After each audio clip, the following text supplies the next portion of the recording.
Heads up. What's the plan? Hey, Valentine. Hey, let me ask you something. Sure. Ask away. It's just, with everything that's happened with you and your family, it's a whole hell of a lot to process. I wanted to make sure you're holding up all right.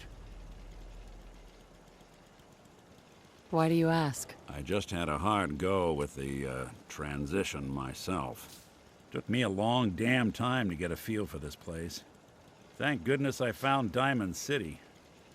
It's got its flaws, sure, but it beats the hell out of anywhere else in the Commonwealth. Of course, when I took up there back when, people were just as scared of the Institute as they are now. Maybe more. The massacre of the CPG was still pretty fresh in people's minds at that point. And folks were still losing sleep over the broken mask. Plenty of people assumed I was just a saboteur, moving in to melt down the reactor or poison the drinking water. But at the time, they couldn't exactly turn me away. Broken mask? This was long before I'd moved to town, but apparently some gentleman type shows up in Diamond City, heads down to Power Noodles. Guess he didn't like the food because he pulled his pistol and opened fire on the folks enjoying theirs. When security finally put enough holes in him to drop him, they say he was full of servos and sprockets, just like yours truly. Seems he malfunctioned, went berserk. It was the first time people realized that synths had stopped looking like me and started looking like them. Considering what these folks went through, I felt real lucky they let me in the front gate at all. Massacre of the CPG. What's that? The Commonwealth Provisional Government. Years back, a group of settlements tried to get together and form a coalition. Every settlement with even a hint of clout sent representatives to try and hash out an agreement. Only the Institute sent a representative of their own, a synth. A man killed every rep at the talks.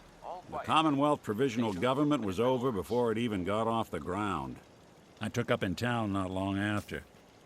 I was damn lucky they didn't just tell me to scram right then and there. Why'd they let you in? Because I'd rescued the mayor's daughter. Gal of about 15. Pride and joy of the mayor back then. Man by the name of Henry Roberts. The young Miss Roberts decided she'd run off with some caravan hand she'd, known for an evening. Turns out the guy was part of a gang of kidnappers. I didn't even know who I was rescuing, just stumbled on a crying girl and 4 toughs. I took her home and the mayor dubbed me a hero, offered me a place in town. Lots of folks protested, said I was a spy, but he wouldn't have it. Taking up in the city was tricky at first, but I never tried to hide what I was, and people seemed to warm to that. You took down 4 guys by yourself? Well, I didn't have to. Back then, synths were even more of an unknown quantity than they are today. I told them I was rigged to explode and started going beep, beep, beep. Hardest part of that rescue was keeping from laughing as they climbed over each other to get away. Was it hard, settling in? Well, they sure didn't make it easy. I started off doing the jobs no one else wanted. I got more banged up being Diamond City's handyman than I ever did living out in the ruins. But I guess folks never forgot I rescued the mayor's daughter, so they started coming to me when people went missing. Wife runs off with a new paramour and takes the rent money with her. Talk to the synth. An upset father decides moving him and the kids to Good Neighbor in the dead of night's not the worst damn idea since the bomb. Go get Nick. After a while, the jobs got so backed up, they didn't even ask me to do the handyman stuff anymore. Hell, I was so happy to do it, it was months before I started charging anyone. I never stopped being Nick the Synth, but it was Nick the Detective folks came to see. It was about then that things finally started feeling normal. It took me a long time to realize that home is where you make it. And with some time and effort, this place can be home for you, too. That's a long story, but I hope it helps. Want to get moving?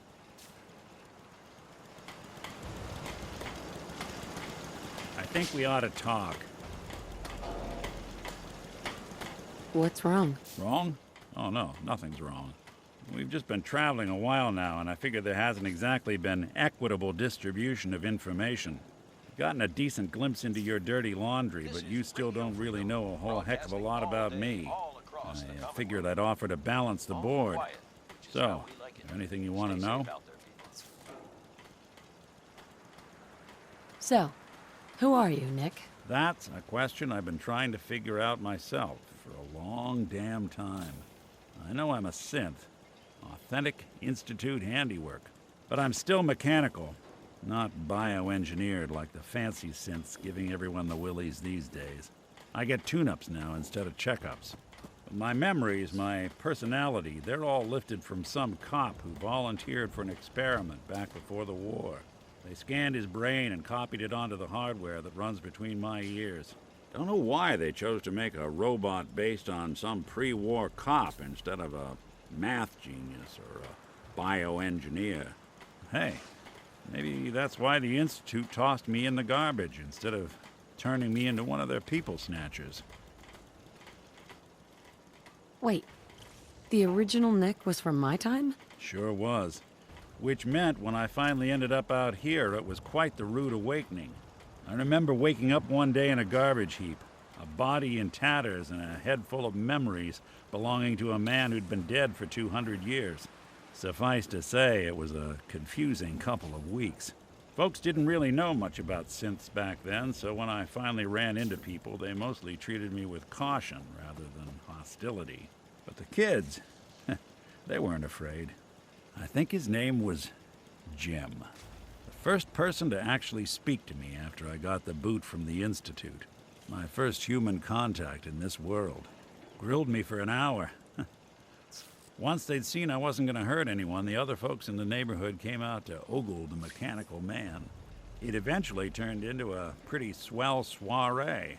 The local mechanic even gave me a once-over, free of charge. Those people, they treated me like a human being. I've been trying to return the favor ever since. It's a surprisingly rare trait out here sometimes. It's something I've noticed you got a fondness for. Part of the reason I've stuck around this long.